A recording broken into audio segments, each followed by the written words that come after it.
আসসালামু আলাইকুম এভরিওয়ান। আশা করি আল্লাহর রহমতে সবাই অনেক ভালো আছেন। আহলান সাহালান মাহে রমাদান। সবাইকে পবিত্র রমজান মাসের শুভেচ্ছা জানাচ্ছি।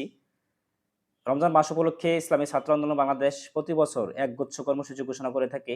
মাহে রমজান উপলক্ষে এই বছরও ইসলামী ছাত্র আন্দোলন বাংলাদেশ কর্মসূচি ঘোষণা করেছে আলহামদুলিল্লাহ। রমজান মাসে পবিত্র কোরআন নাজিল হয়েছে, তাই ইসলামী ছাত্র আন্দোলন বাংলাদেশ উদ্যোগ নিয়েছে মসজিদ ভিত্তিক বিশুদ্ধ কোরআনের তালিমের ব্যবস্থা রাখা এবং পাশাপাশি ইসলামী বুনিয়াদী শিক্ষার আয়োজন।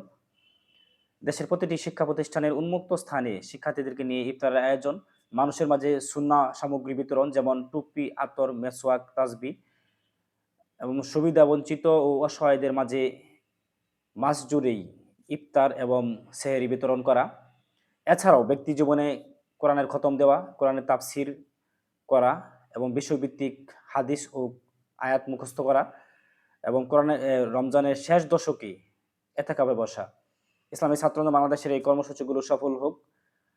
রমজান মাস উপলক্ষে আল্লাহ আমাদের সবাইকে হেদায়েত দান করুক এবং আমাদের সমস্ত গুনাহ খাতা মাফ করুক।